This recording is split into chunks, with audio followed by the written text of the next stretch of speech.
All right. So this is episode two, written by Pedro. Uh, Again, we're still doing this without a setup. This is the day after. I'm gonna try to do this journaling or blogging, videoing, downloading my thoughts first thing in the morning, just kind of set up my days so they can be a routine. Um, all of my days are very different, right? Just because I'm a freelancer. I do things here and there. Um, I sometimes work with the construction company, again, creation, it was mentioned, I think, before. I do photography and video, so I have a retainer, a restaurant and farmers branch, which I generate some of the content, social media, marketing strategies, planning, food menus, food tasting, you name it. I'm just a helper there. I don't mean to make it sound like I do more than I do. I'm just a helper. Uh, the restaurant has been there for a few years, but through this economy, it's kind of a little bit suffering. There's some good days and some bad days. There's some very slow days. So, we try to make the slow days into very good days. So there's a work in progress. Now, uh, I wrote a few things down. I journal when I can. I have notebooks everywhere. Some in my car, some in my desk, some in my bag. I really should put one next to my bed because I do wake up often in the middle of the night. Now, again, as I mentioned in the previous episode, um, yesterday was the final Tigres Toluca and Tigres lost, and I'm not a fanatic the way I used to be. This shit used to be intense. Like I used to travel, I used to miss people's birthdays, I used to um, you know. use my money. I would catch a bus, catch a ride, go with a stranger, go to another state, go to, just another city just to watch a soccer team play. And that was fun. I'm not gonna talk bad about it. Like I'm some sort of evolved being that is just so above sports and entertainment. Definitely not. I find my entertainment elsewhere. Music can definitely be it for me. Concerts, comedy shows. I guess at some point when it comes to sports, I mean, like I could watch a football game or a basketball game or baseball, but I was just into soccer. The real football. If you ask me, the one you actually play with your feet. I played it since I was a kid. That's sort of a thing in Mexico. Everybody plays soccer. Very I guess it's a very Latin America or even Latin or Hispanic culture. I mean, in other countries too. I mean, you talk about India and you talk about European countries and um yeah, soccer is huge. So, the World Cup is coming next year in a few months. So we'll see if we can be a part of that somehow. Living in Dallas, being from Monterrey, and also having I don't have a place in Mexico City anymore, but I have friends and I can go and I have friends who I can stay with. Or rent an Airbnb is gonna be expensive though. So, you know, same thing with Monterrey. I mean, I don't know if I want to go to any of the games, but just kind of being in town for the party, that could be fun. Anyways, that's not what this is for. I mean, this is now going on for a bit, and I have no idea what I'm just rambling about. So, welcome to Friend by Pedro. I guess if anybody's watching this. So I woke up today and I woke up at 5. I went to bed a little past midnight. I was, just putting some videos together, uploading the first episode on YouTube. Actually, I haven't checked, but it should have hit YouTube today at 5 a.m. I scheduled it, so I'll check it later and see. anyone has actually watched it. I'm curious. I don't expect for anyone to watch it. I don't know that I'm necessarily going to advertise this. I'm just gonna see who shows up, right? See who gets called to the vibes, to the energies, to the talks, to the mindless passing by of time. I don't know who would want to pass their time with me over a screen, over sharing. Because if anybody watches this, it's not like we're having a real conversation. It's not a back and forth. This is not a live video. This is not something that you can maybe put a comment. I'll get back with you. Yeah, of course you can put comments on the bottom of it, and I can say that I'll read them, but I don't really promise it. You know, I don't know if any of my friends are actually gonna tag along with this. That'd be nice to get some other feedback, some other commenting, or even maybe even do it together. I don't know. Anyhow, woke up at 5. And it was cold. It was cold. It is still cold. I mean, the sun is out, so it's less, but the nights are cold now. Like it was 30s. I didn't check the app, but I think it was around 30s. And my bed is next to the window, which you can see the light coming through. Uh, and I woke up at 5. My first thought of motivation is get the fuck up. It's a brand new day. And it was too cold. I couldn't make it out of bed. There's like that sometimes it's just impossible, right? Sometimes it's just impossible. Today was one of those days. Excuse me. Today was one of those days. I do have an alarm at 7:30, from 5:30 to 7:35 actually. I woke up a few times. I woke up a few times. I just didn't have the willpower in me to get out of bed. But 7:35 came around, and that's when I typically normally call Samantha. I call Samantha and wish her good morning, to have a beautiful day, to see how she feels, to see if she's ready for school.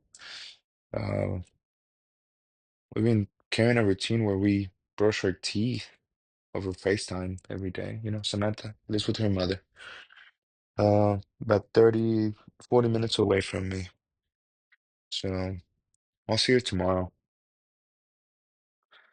I'll see her tomorrow. I'm looking forward to that. She had choir yesterday. She had a performance. And this kid is just absolutely amazing, just what she does. With the care and intention and preparation, and she just gets so into her head about having to be perfect, you know. She's a bit of a perfectionist. Um, I do like that about her. But sometimes she does get a little bit too much on her head, which is normal, I guess. Anyhow. Well, as I said in the previous episode, my name is Pedro and I'm an addict. Today is, I guess, day one of not smoking weed. Oh, let's go over this a bit. I don't know how these videos are gonna go, but I just can't say I'm an addict. I'm stopping smoking weed. I like to go into my experience of and with the substance. This could be useful for other people. I think this is gonna be useful for me. Um, I'm also doing this to document my journey. I don't know if I went over this in the last episode, but I am just so truly blessed to have some beautiful friends who I from time to time I have the honor and privilege to share some of my thoughts and stories, and they share some of their thoughts and stories and insights and wisdom, it gets to be passed down. And some of the things that I learned with these people, sometimes I get to share with Samantha, but Samantha never knows where it comes from, right? So I like to eventually sit down with friends and maybe have a 30, 40, 2 hour conversations, as you know, often they are. I don't know how memory and batteries and edit, video processing, and all these things are going to, play out. But more than doing this for the sake of being famous or having a community or a following and selling your merch and making a private channel where you give me $10 a month. I mean, all of that would be cool. Don't get me wrong. I'm not against any of that. But that can't be the reason why I'm doing it. Because then for I'll be doing it like everyone else. And even that, that's prejudice, and it carries a bit of judgment because I don't know why people do it. I only know why I'm doing it. So with that being said, I kind of sort of started with substances, for the most part, everyone starts with alcohol and tobacco. There's substances, they do carry chemicals that change our perspective of reality. I mean, tobacco calms you down, alcohol typically relaxes you, makes you a little more talkative because you're relaxed. Or I'm relaxed. I don't mean to say you. I'm saying me, my experience, my experience. I was about, let's call it 16, 17, the first time I smoked pot. It wasn't a pleasant experience. It was with a lovely human, which is one of my oldest and most treasured friends. Her name is MJ. I sent her good vibes, good energy. I don't know if she'll ever watch this. Like I said, I don't know who I'm gonna share with. She might be a person that I'll share with. She got a podcast once, so she may be potentially interested. She's going through life, and I always send her good energy. She's always on my prayers whenever I pray, and she's someone that I absolutely uh she's a treasure. She's a treasure in my heart. A woman that I absolutely love. And she gave me weed for the first time. It wasn't a fun time. I kind of panicked a bit, and I didn't enjoy it. I didn't enjoy it. I didn't try it again for a while. I discovered the world of psychedelics, so the world of psychedelics discovered me. I like to say that at that time I was a bit lost. Not in a sense that I was doing bad things, and maybe I was. More likely I was. But more in the sense of, they told me to work hard and I'll get everything I wanted, and I kind of sort of did that, and I wasn't happy. And I started seeking for something. I don't know what I was seeking. My soul was seeking for something. I didn't necessarily willingly. No, I did willingly start this because I was working with the shaman in Argentina, and this was more like like a talk meditation, someone who was guiding me through life, and more like counseling or therapy than magic or plant medicine, so to say. He would talk to me for a bit, and he'll give me a meditation. He would talk to me. He would let me do some breathing exercises. I guess that was my way into breathing. He would tell me a lot, many times, you already forgot that you're breathing. You're doing it. You do it all the time, but you forget that you're breathing. If you stop breathing, you'll die. So therefore, you're not conscious of your life. You're not carrying the full consciousness of knowing what you're going through. You're not being present if you forget that you're breathing. If you lose contact with the breathing, then you lose contact with life. And he would give me this type of teachings, lessons as he would talk to me. sort of made me go into trance. Um, I mean, this is like 20. Let's take a look. I got divorced in 20. I bought my house on 20. Excuse me, I'm trying to remember the year at least. Not the month, of course, but so pandemic happened in 2020, right? So I guess that's when I bought my house. So 2020, 2021, 2019, even maybe. It's around those years. It was like pre-pandemic, post-pandemic, because we weren't wearing masks at the beginning. We weren't wearing masks. So it was post-pandemic around that time, and I guess my first medicine that's like trying to heal would be that meditation and breathing. Breathing is the first medicine that I was encountered with or presented with through meditation. Then I did what they called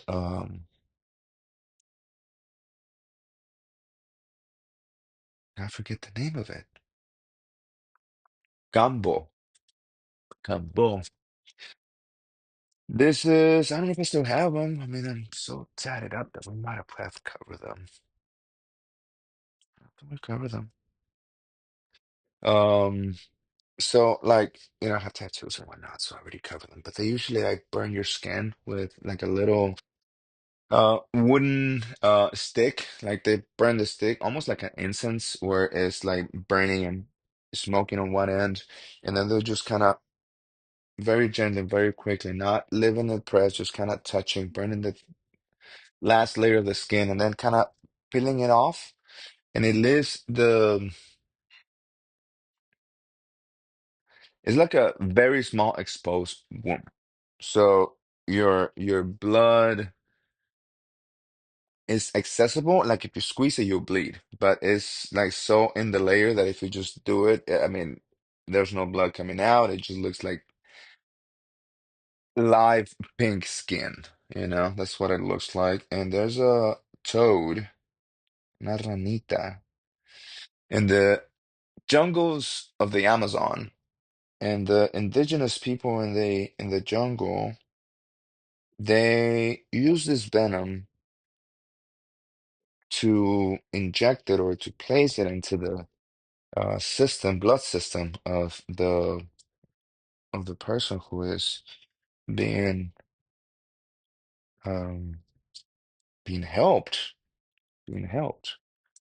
Sorry, I'm playing with my cat when I talk to you, so I'm off square. I'm trying to be square with this screen, but Solicitos right here. He's shedding a lot of hair, so I'm helping him out. Come here. Come.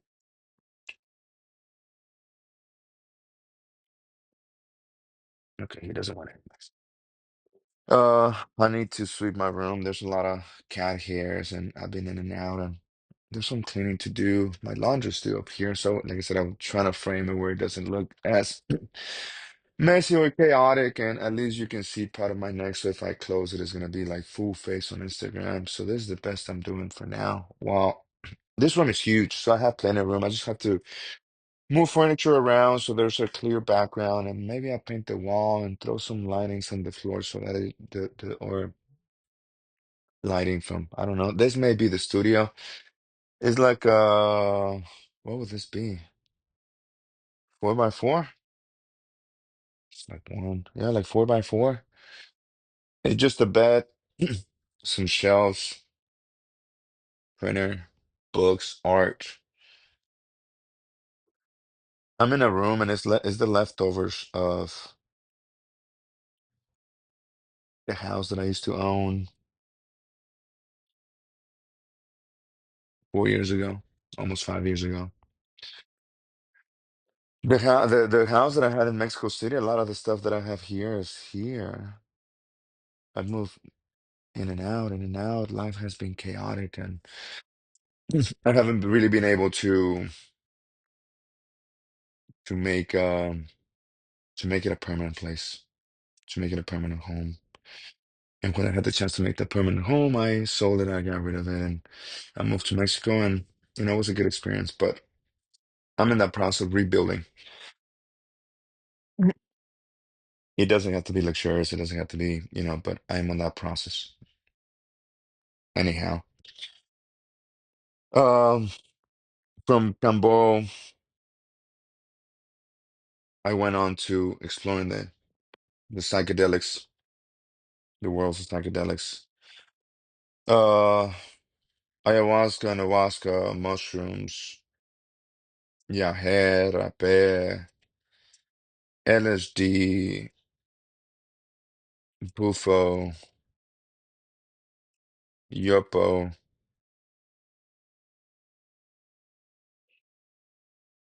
shanga. If I could be forgetting something. I've tried a few psychedelics, but this is to this is kind of to set the precedent, the so just so you know that I have consumed a lot of psychedelics. Again, I don't know who would watch this, but amongst the people that I know, I consider myself a psychonaut. A psychonaut. Like an astronaut. But in my psyche, like I have surfed the wave of the mushrooms more times than I can count. Not that I can count, just the more than I can remember. I don't know how many times I've done mushrooms. I've done more than a handful of ceremonies. I've done mushrooms in the forest and by myself, by the room, and with friends, with watching movies, with hiking, with traveling, with ceremonial entertainment. Ayahuasca also, I don't know how many times I've done it. So again, just to set the precedent that I've done and I've tried a few different substances a few different times. And I could potentially have some insight on how the plant medicine substances affect the body and the mind. This time we're going to talk about weed, marijuana, cannabis, ganja, however you want to call it. Okay? A good friend of mine has always said to me, nothing's poison and everything's poison. Nothing is medicine and everything's medicine. Depends on the quantities. If you love someone so much, you can smuggle them into them not loving you. If you take a little bit of venom, you can actually be medicine. If you take enough medicine, you can eventually turn into poison. And that's where weed is for me at this time. And when it turned from medicine and the regular use and the casual use and the often use and the overuse is turning it into a poison. Why is it turning into a poison?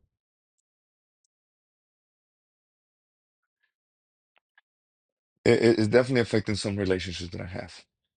Um, and maybe I can say that I don't think like they do. I'm more conscious, I'm involved, and I'm this and I'm that, and I just don't agree with the way that people think and the restrictions and limitations and the loss of freedom and the system that we carry and the system that we're in and how we carry the systems in our minds and selves and how do we break loose from this system. And I am seeking for peace and I'm seeking for wisdom and I am seeking for transcendence. And I don't necessarily don't know how to get it. And my mind is messy, my mind is loud, and there's so many unresolved things. And we can talk about politics and we can talk about economy or family and sickness and death and famine and hunger. And mm, just my mind goes into the things that I care about and the things that I care for. And oh, if there's a God, I pray to him that those things eventually are banished from mankind and humanity, and we can be peaceful and quiet, and not even quiet, just joyful and harmonious and loving to one another, and just not hurtful to the rest of our human human family. And I don't necessarily think that what is making me do that. And I'll talk to friends who are active, heavy smokers. I spoke with one of them on Sunday. Actually, no, Saturday. Yesterday was Sunday. Saturday. So on Saturday, I went to a temazcal, um, with some lovely humans. It is like it's a combination of like the Mexica and like the Native American culture, or like, yeah, sort of ways. Like the north and the south and the east and the west and the winds and the spirits and the fire and the grandparents and the peyote and the teachers and the medicine and the sage and copal and all those kind of things that this type of cultures just kind of hold very dear to their cosmovision, cosmovision, the way of their interpreting the cosmos, life, how life works with them and then with life. So it's a whole thing. Like I said, I've been traveling a bit, and I have things, and I have shared with some of these humans, and this, for example, I don't know if you can see it. Uh, I'm gonna do it like this, just because if I go like that, the light is weird. So here, right here. So this is a piece of art that a good friend of mine made. Actually, here, 2020. So I met him. I don't know when I met him. Might have been 21, 22. His name is Silao Valadez. He is a roadman. He is a roadman. Some people want to be called shamans. Some people want to have a title. Some are just roadmen that walk the roads of wisdom and mystery, and sometimes they share it with some people. And I am fortunate enough that some people have shared some wisdom with me, and that's part of the reason why I'm here.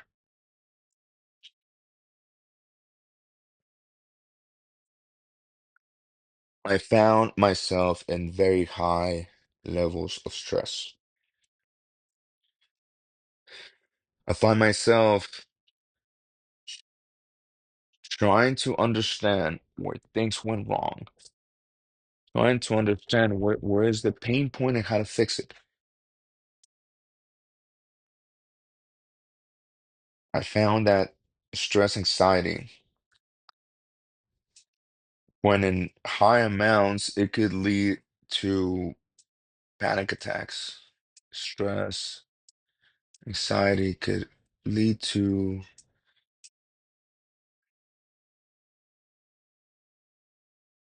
instability of the mental mind, of the mental soul.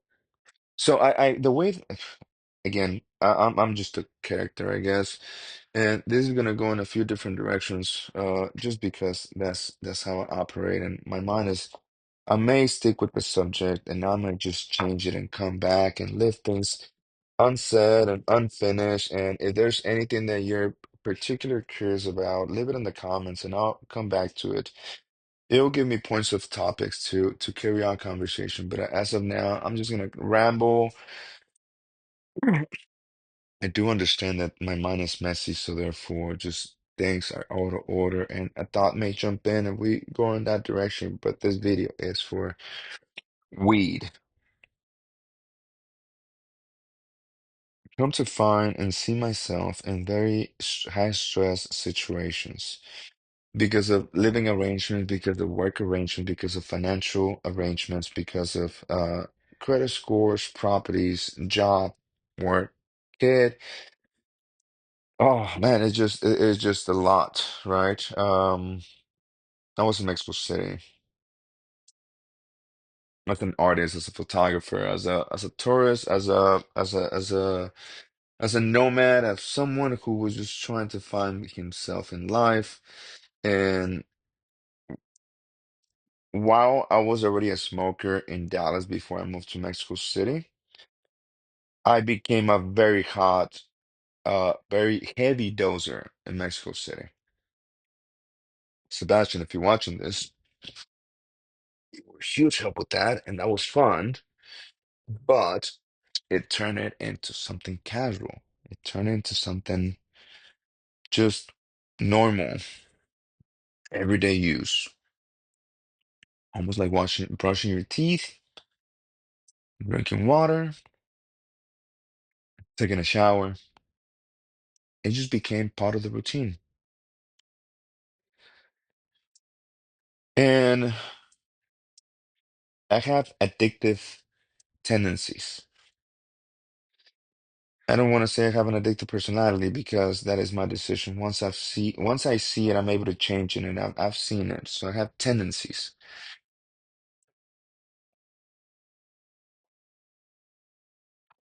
Like I said yesterday, not yesterday, Saturday, I went to a Temazcal and I had a conversation with just a beautiful person. Just a beautiful person. Uh, and the conversation was very similar to conversations that I had in the past, but this time it just it felt different. She even said that I had to stop smoking for my daughter, to which I've said, I can't do this for my daughter, I have to do it for myself.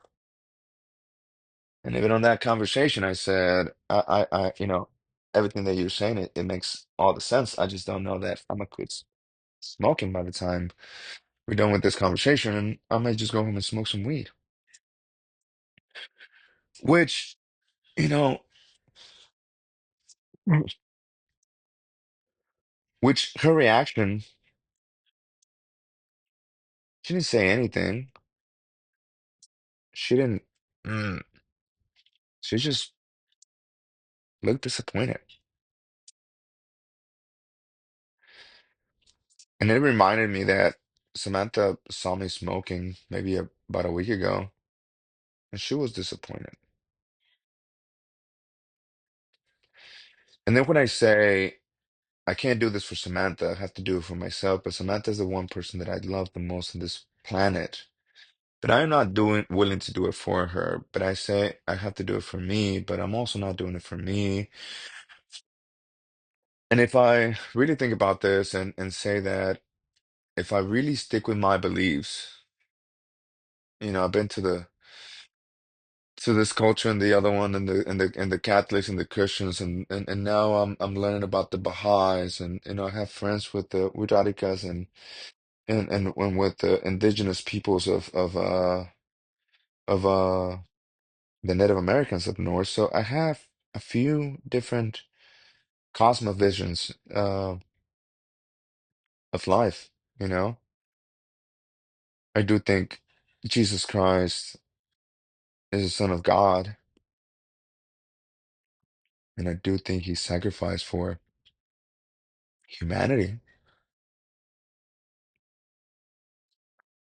I don't know that he was born out of a virgin. I don't know there's a throne anywhere and that Jesus is sitting at the right of God, but I do acknowledge and understand, and not I don't mean to say I understand, but I acknowledge the fact that I believe and I think and I have faith, and to a point I like to say that I know that there is a spirit. Different cultures call it different things. We can call it Jesus God, we can call it Bahá'u'lláh, we could call it Moses, Abram, Buddha, we could call it the peyote or the ayahuasca or the thing that opens up the realms of what we cannot see. But if you tune enough, it can be felt. Marijuana is it suppresses the feelings, right? So let's say someone is in pain, cancer patients, weed is good for them. Why? Because it suppresses, it relieves the pain, the emotions, the anxiety that it could potentially be rising up through having to go through such a difficult time. And because I felt like I was going through a very difficult time, I was dosing out, self-diagnosing high quantities of marijuana. Very functional. Very, very functional. It got to the point that I was waking up at 3 a.m. and I would step out, smoke a bong, sometimes two little bowls, the bong bowl, full serving, two full servings, go to town. Come back inside, go to sleep, maybe wake up at 6, do it again.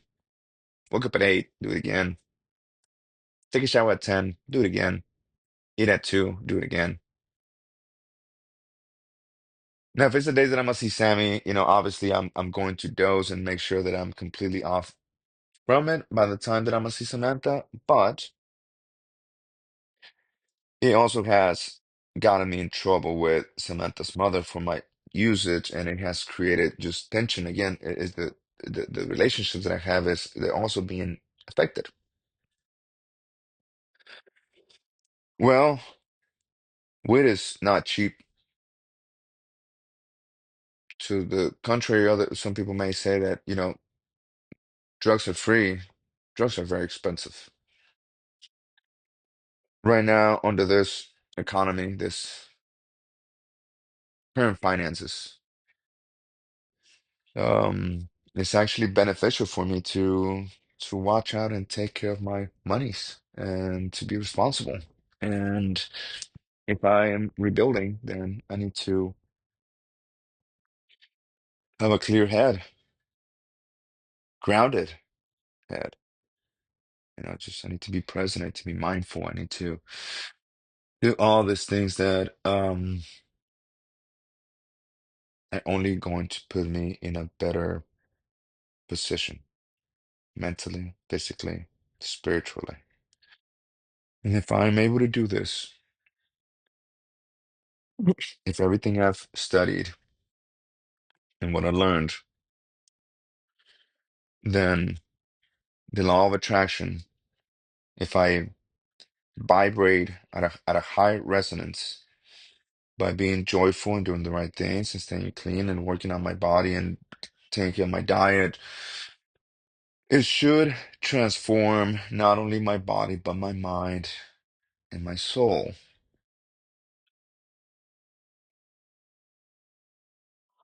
Sounds accurate. Right now is the time to drop marijuana. Not as a permanent thing,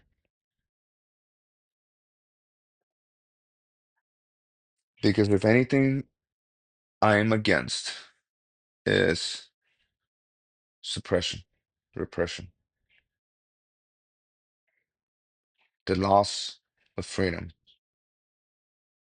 Especially on a country like this. I live in the United States, in Texas.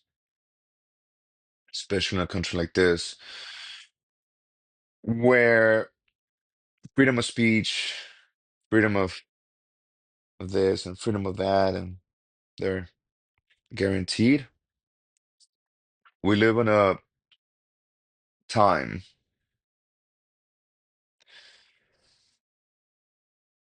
where this type of liberties are being said that are granted, but a lot of times they're not. Okay? A lot of times they're not.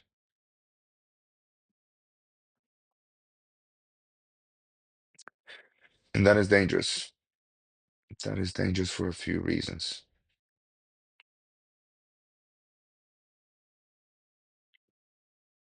I don't know that I can change the world, but I can change my world.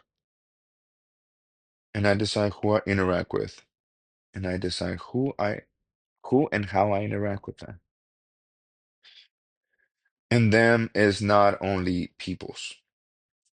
Them can be the food, the drinks, the substances, the spirit,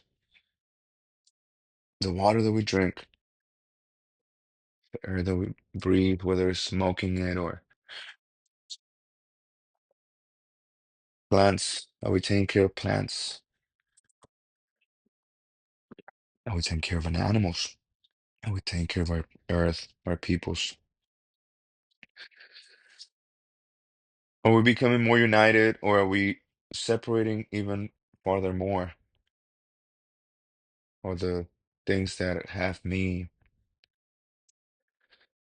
exploring the stop the usage of marijuana and stopping its uses. In the near future, I am considering doing microdose of other substances, considering ayahuasca, considering mushrooms, considering LSD. I don't necessarily have those substances at this very moment. I don't have all of the substances at the very moment, but I have to, do some soul searching to see which one I'm going to stick with and, plan on a program. There's a good friend of mine, a sister of mine, soul sister of mine, Pamela. Pam, beautiful, beautiful, beautiful, beautiful, beautiful human. She has studied therapy with integrations of psychedelics in CEDEX, which is a university in Mexico that focuses on therapy with a implementation of existential phenomenology. Dear friend, I consider him a friend, mentor, teacher. I haven't studied enough with him to consider him a teacher, but I like to say that I've learned a lot from Yaki Martinez, which is the founder, director, and I'm assuming owner of the CEDEX University in Mexico. Um, just a nerd, just a hippie, just a lovely human, very intellectual man, very loving man, scientific man, good peoples. So we'll decide what we're gonna do later as far as a microdose. I first want to maybe go for a week or 2 weeks of no weed. Like I said, Saturday I went to a Temazcal and I spoke with this lady, and I just felt moved. I've seen this woman for 4 different times. One time, our mutual friend introduced us. Second time, we went out and had pizza and wine. Third time, she went with me to a ceremony. I was gonna drink ayahuasca, and so was she, but she opted not to, so she didn't join the party. And almost a year later, no, more than a year later, more than a year later, she was my company for the Temazcal. Good friend. As I said, lovely human. I wish I was closer to her. Um, I mean, I feel very close to her. Like, I feel like she has connected to my heart. It's just, she lives in another city. She is like about an hour and 20 minutes away. So not necessarily someone that I hang out with often, but someone that I truly, truly, truly adore. She said a few things to me. And I came home and her voice was just resonating. My answers was resonating more than her voice. the answer, the ask of, you have to stop doing it for your daughter, and my my negating of that answer to be true, and me saying I have to do it for myself, but I'm also not willing to do it for myself. And if I think I'm a son of God, just like Jesus was, not to put myself in the same space, or, I think Jesus and Baha'u'lláh and Buddha and Krishna, they were trying to teach us how to be the best versions of ourselves. And I don't necessarily think that me smoking marijuana on a daily continuous basis, and not being present and trying to escape my feelings and realities, and trying to numb my feelings, and trying to numb my anxiety, and potentially even depression, and not being able to feel it, I was able to go deeper into it. Um, yeah, marijuana is a very good feeling, pain suppressant. The problem with that is that I'm also trying to connect with the divine, right? I'm trying to connect with the divine. Different religions have different ways of looking at things. And I don't necessarily say that any of them are wrong, but all of them are right. Jesus said, y'all shall see and do even greater things than I did. So if I was see, and if I have the capacity to do bigger things than Jesus, does that make me more powerful than Jesus? Not to say that we are seeking for power, but the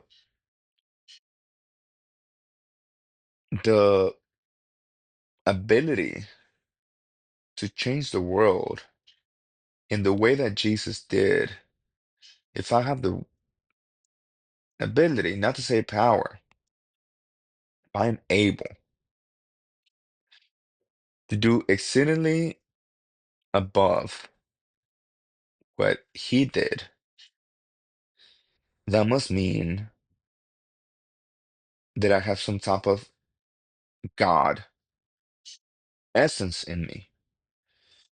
If the reason why Jesus was able to do it is because he was the Son of God. If I'm able to do bigger and greater things than he did, then I'm also Son of God. It's like if we were playing on the Olympus, like, think about the Romans and Ares and uh I forget the name of the god, is the gods. Olympus is the place. Hercules and all those. You know the stories. You've seen the movie. You didn't see the Disney movie. I mean, how about that's it? We just forgot the word gods.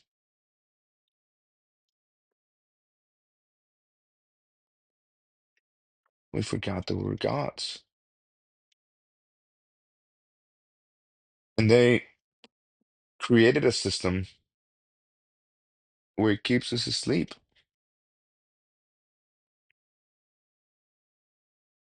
At least it's what it feels like to me.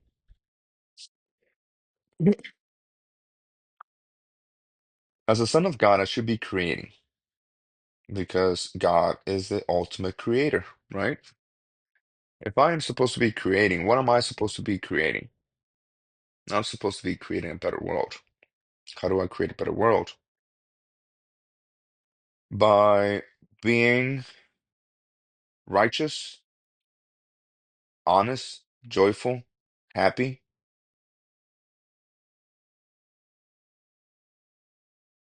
peaceful, honest, ethical. I should seek for the good of others, and the good for myself, and the good of humanity, and the evolution of mankindness, and soul searching, and divination of human to the soul.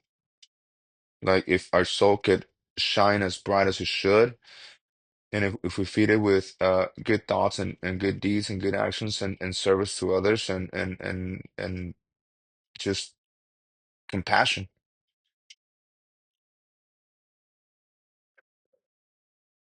if we can all do it at the same time, the world would be a better place. The Baha'i teachings are very much in congruence with that line of action. Action. That's the word. Karen mentioned that to me on Saturday. And I guess out of everything she said,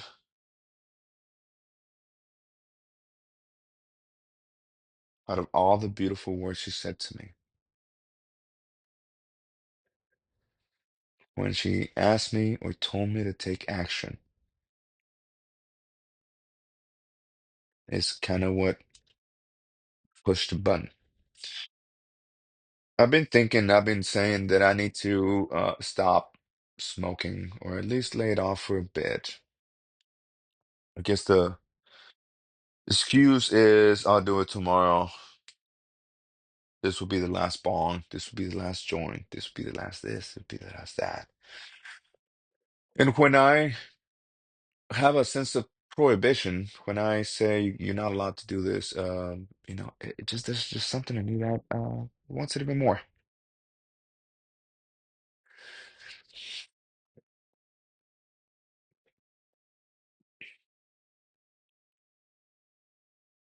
But I truly know, I truly feel, I don't know.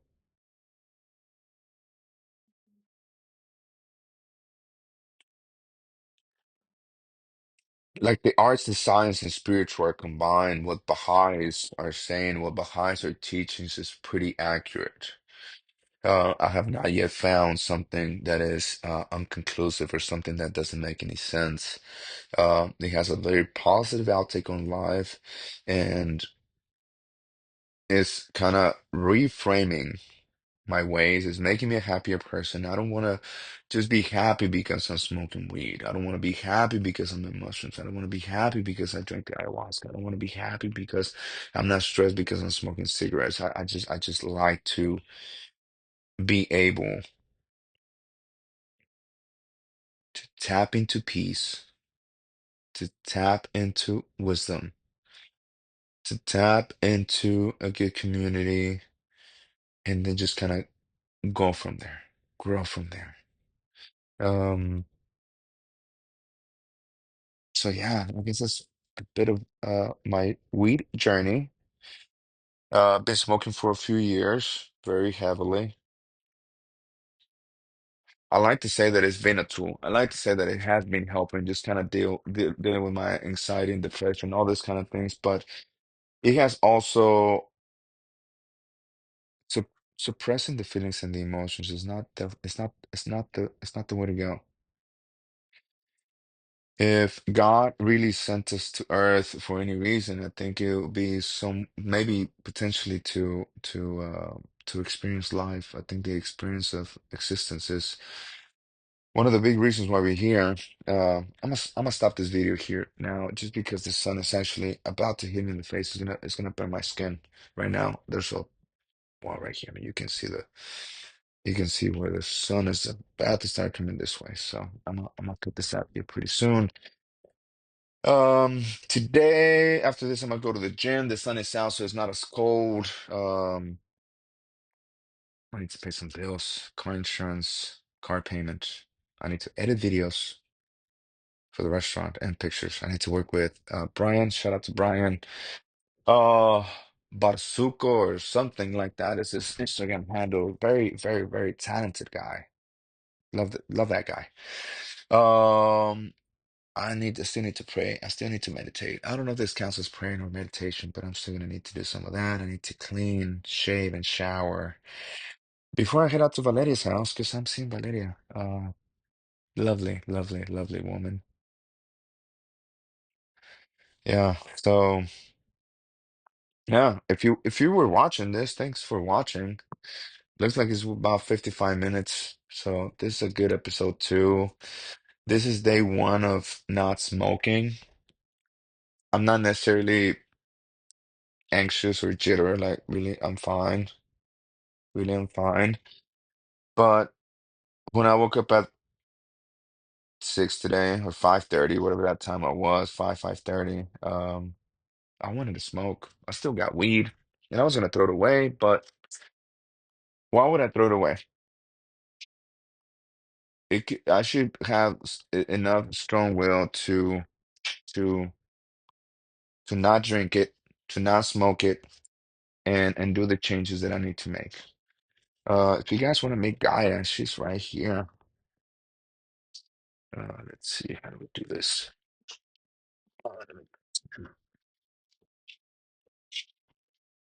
This is Gaia.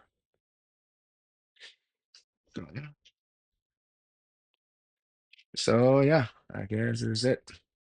Bye.